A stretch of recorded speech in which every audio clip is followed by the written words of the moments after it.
Welcome to Echo of Crime YouTube channel. The warehouse was always quiet at night, too quiet. Rows of towering shelves, silent conveyor belts, and long hallways made the place feel like an empty city after midnight. For Michael Torres, the night shift security guard who worked there for 6 years, silence was normal, predictable, safe. At 3:21 a.m., Michael signed off his logbook and stepped out of the security booth for his final round of the night. It was a routine he could do with his eyes closed. He checked the front offices, the storage aisles, the maintenance corridor, then finally the loading dock, the coldest, darkest part of the building. He carried his small flashlight, his radio, and a binder clipped under his arm. Everything on this shift felt normal. Until 3:28 a.m. A camera above hallway recorded Michael walking at his usual pace, shoulders relaxed, flashlight swinging lightly by his side. He turned left toward the loading dock corridor, a long stretch of concrete with broken overhead lights that flickered blue every few seconds. The building's electrical problems had been reported many times, but no one ever fixed them. The footage showed Michael pausing briefly, adjusting his radio. He muttered something to himself. Investigators later enhanced the audio, but his voice was too faint to understand. He then continued walking toward Bay Door 6, the last checkpoint before returning to the security booth. That was the last moment anyone saw him alive. At 3:28 and 47 seconds a.m., hallway camera 19 glitched, just once. A quick flicker. A 2-second frame skip. Something that wouldn't normally mean anything. But when the picture cleared, Michael was gone. The corridor he had just stepped into was empty. His flashlight, which he always kept tightly in hand, appeared on the floor, still switched on, beam pointing toward the metal wall. What happened inside those missing 2 seconds? There was no sign of a struggle, no shadows, no movement, no one else entering or leaving. Only silence, the kind that didn't feel normal anymore. At 3:29 a.m., Michael's radio emitted a single burst of static. Just one. Then nothing. Inside the security booth, the monitoring guard, a newer employee named Frank, didn't notice Michael's disappearance right away. The cameras flickered sometimes. They skipped frames on bad nights. He assumed it was another electrical hiccup. But when Michael didn't return for his end-around check-in, and when the loading dock motion sensors failed to detect any movement, Frank finally became concerned. He grabbed his keys, left the booth, and headed down the same hallway Michael had walked minutes earlier. When he reached Bay Door 6, he froze. Michael's flashlight lay on the ground, rolling slowly as if it had just been dropped. The loading dock door lights flickered blue, then dimmed.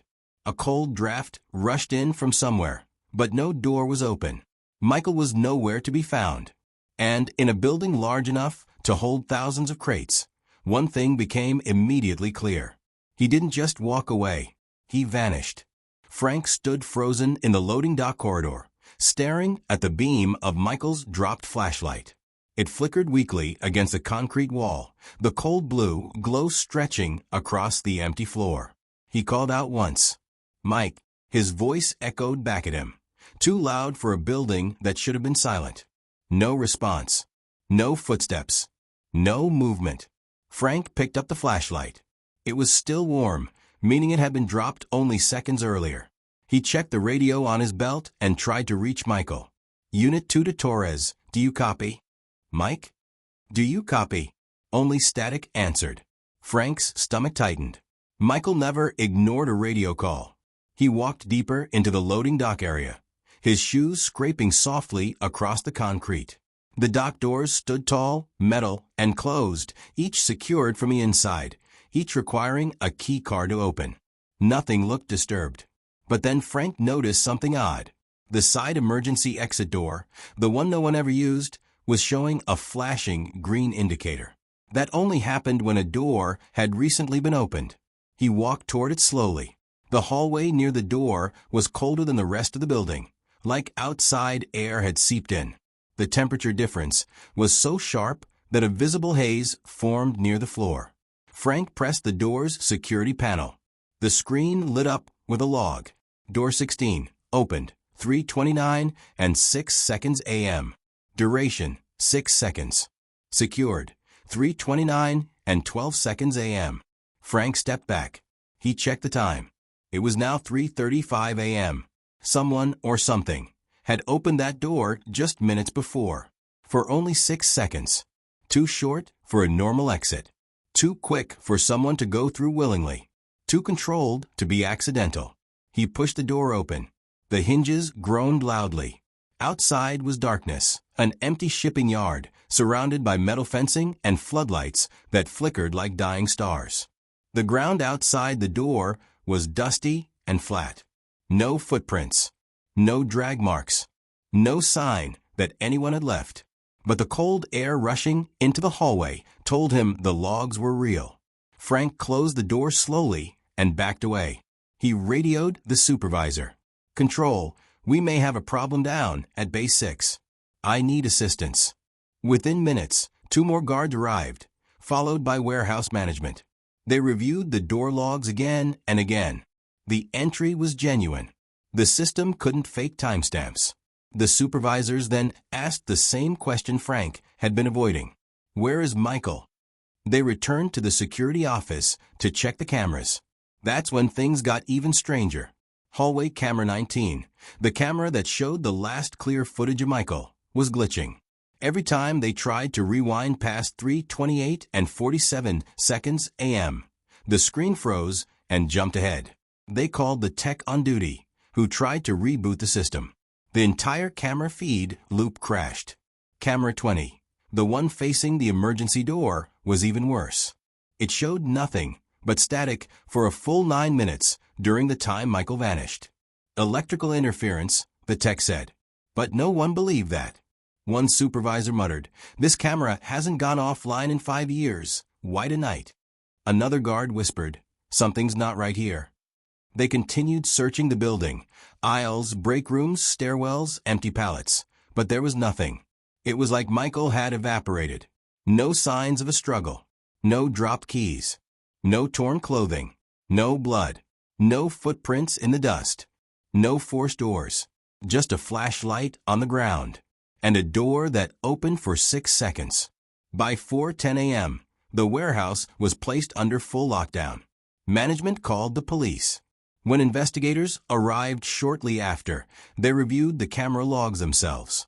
They asked questions about electrical issues, missing tools, who else had access to the loading dock. Eventually, they asked Frank the hardest one. "When you found the flashlight, did you hear anything? Anything at all?" Frank hesitated. He didn't want to admit it. But he had heard something. A sound he couldn't explain. A single metallic bang, like someone hitting a sheet of metal far in the distance. But when he followed the sound, there was nothing. And that sound, he whispered, came from somewhere beyond the loading bay doors. Investigators exchanged looks. They knew already. Michael didn't walk out of the building. Something else happened in those 2 missing seconds. And whatever it was hidden somewhere in the one part of the warehouse they hadn't checked yet. The old maintenance tunnels beneath the loading dock. The investigators reached the loading dock area just after 4:30 a.m. The warehouse lights flickered overhead, casting long blue shadows across the concrete floor. The place felt colder than it should have, silent in a way that didn't feel natural. They retraced Michael's last steps. Hallway C, the corridor bend, bay door 6. They circled the flashlight, lying exactly where Frank found it. The detective scanned every inch of the floor, expecting drag marks or footprints. Nothing. Then one of the investigators, Detective Harris, noticed something odd near the base of the wall. A hairline crack running along the concrete, thinner than a pencil line. It formed a perfect rectangle. He crouched down and tapped the slab. It echoed. "Is there a service space under this floor?" Harris asked. Frank nodded slowly. "Old maintenance tunnels, I think. They haven't been used in years." Harris stood up. "Show us." Frank led them to a metal panel near the dock lockers, the kind workers rarely even looked at. A warning sign on it read, "Authorized maintenance only sealed." Except it wasn't sealed, for screws were undone. 2 were loose. One was barely hanging on. Frank swallowed. That wasn't like that before. The investigators removed the panel. Behind it was a square drop and a metal ladder leading into a dark, narrow space. A cold draft drifted out, the same cold air Frank had felt earlier. "Flashlights on," Harris said. "We're going down." One by one, they descended into the maintenance tunnel. It was colder there, far colder than the building above. The tunnel smelled of dust, old concrete, and something else, something metallic. The tunnel ran under the loading dock, stretching into darkness. Old pipes lined the ceiling. The ground was dusty, untouched for years. Then the lead investigator stopped. "Everyone hold." On the ground, beneath the beam of Harris's flashlight, were footprints, fresh ones, disturbed dust, displaced grit, and a partial shoe tread. Size 11. Work boot. Warehouse issued. Michael size.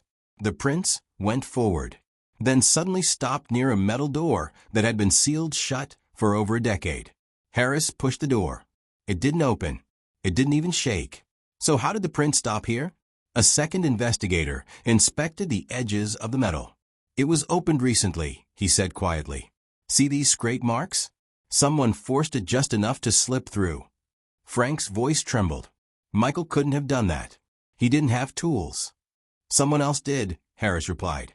"They forced the door open just enough to shine their lights through the gap." On the other side was a small square chamber, another section of the maintenance network. The walls were lined with old electrical conduits. Dust floated through the air like drifting fog. But something immediately stood out. A radio earpiece lay on the ground. Michael's. Still on. Still emitting faint static. Next to it was a scuff mark on the floor, a long, sweeping mark, like someone had been dragged or pulled. The chamber had only one exit, a small metal hatch on the far wall. It was open. Harris whispered. He didn't come down here by choice. The investigators followed the trail through the hatch and into a narrower tunnel. They moved slowly, carefully. The air grew colder the deeper they went. After 10 meters, the footprints ended completely. A dead stop. No prints forward. No prints backward. No smudges. No signs of movement. Just empty floor. As if the person who walked here simply vanished. Harris checked the ceiling. No ladder. No opening. No ventilation shaft. No secondary passage. Nothing. "People don't disappear in a straight line," one officer whispered. But the dust told the truth. Someone had walked into the tunnel, and no one had walked out. They searched the entire tunnel network. Nothing. They called K9 units. Nothing. Thermal drones scanned the building perimeter. No heat signatures. By sunrise, the investigation team returned to the loading dock. Frank sat on a pallet, head in his hands. "What do we tell his family?" he asked. Harris looked at the flashlight, the radio, the silent hallway. "The truth," he said. "We don't know where he went." The official case file later listed Michael Torres as missing, suspicious circumstances. No forced doors. No signs of struggle. No ransom call. No escape route. No suspect on camera.